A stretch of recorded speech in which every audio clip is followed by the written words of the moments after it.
مظہر صاحب، ایک تو عمران خان صاحب کے مزاج کی بات ہو رہی ہے. ہم نے دیکھا ہے کہ جب عمران خان کمفرٹیبل زون میں نہیں ہوتے، ان کو لگتا ہے کہ ہوا کا رخ شاید ان کے ساتھ نہیں ہے، تو وہ بڑے ایگریسو بیانات دیتے ہیں.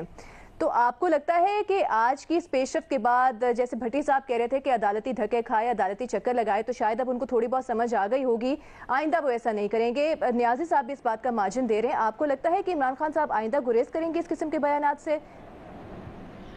دیکھیں، جب آپ پبلک میٹنگ میں خطاب کر رہے ہوتے ہیں نا، تو سامنے ہزاروں کی تعداد کا مجمع ہوتا ہے.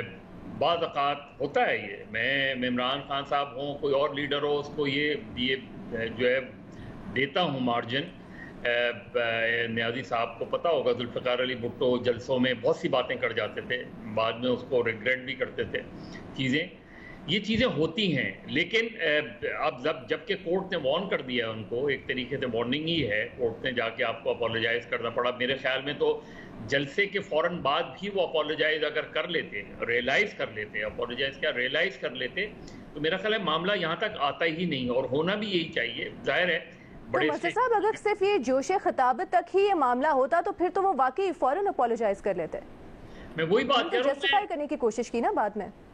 میں وہی بات کہہ رہا ہوں کہ اس کو پھر جسٹیفائڈ اس طرح کیا کہ قانونی کارروائی کی بات کی تھی، حالانکہ ان کا بہت اسپیسیفک ہے اسٹیٹمنٹ کہ تمہارے خلاف ایکشن لوں گا، اور آئی جی کو بھی اسی طرح مخاطب کیا تھا.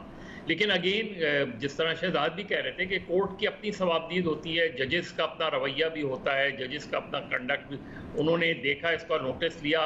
اب کہیں وہ ہارڈ ہوتے ہیں، کہیں جیسے یوسف رضا گیلانی والا کیس تھا، اس میں آپ نے ایک پرائم منسٹر کو نااہل قرار دے دیا، اس میں نااہل ہو گیا پرائم منسٹر. اس میں ڈیپینڈ کرتا ہے. اور میں امید رکھتا ہوں، عمران خان ایک بڑے لیڈر ہیں، امید رکھتا ہوں کہ وہ ان چیزوں میں احتیاط کریں گے. ایون ججز کے معاملے پہ ہی نہیں، جب آپ پولیس افسران کو یہ کہتے ہیں نا کہ تمہیں لٹکا دوں گا، جس طرح پہلے کہا کرتے تھے، یا آئی جی کو، تو آپ اپنے سبارڈینیٹ، یہ ظاہر ہے آئی جی یا ڈی آئی جی یا آپ پرائم منسٹر لیول کے اسٹیچر کے آدمی ہیں، آپ اگر ایک آدمی کو کہیں گے جو جواب نہیں دے سکتا آپ کو پلٹ کر، تو پھر آپ اس کی ہتک کر رہے ہوتے ہیں.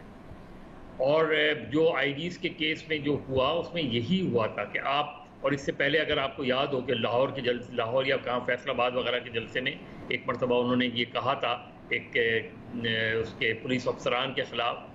یہ جو چیزیں ہوتی ہیں لیڈرز کو زیب نہیں دیتی. Leaders lead from the front. جب آپ ہی اس طرح کی بات کریں گے تو پھر آپ اپنے فالوور سے کیا بات کریں گے؟ معاف کیجیے گا. تو میرا خیال ہے آپ ان کو اکسا بھی رہے ہیں نا ایسے بیانات دے کے. ہاں، اب جو ہے، ابھی ظاہر ہے انہوں نے ایک ایک اپولوجی کی ہے. انہوں نے اب 29 تاریخ کو ایفیڈیوٹ داخل کرائیں گے، پھر کورٹ اس کو وہ کرے گی. ہوپ فلی امید یہی ہے کہ یہ معاف کر دیا جائے گا، کیس ختم ہو جائے گا، لیکن آئندہ احتیاط کرنی چاہیے. گارنٹی آپ کو لگتا ہے احتیاط کریں گے؟ امید ہی کر سکتے ہیں. اچھا.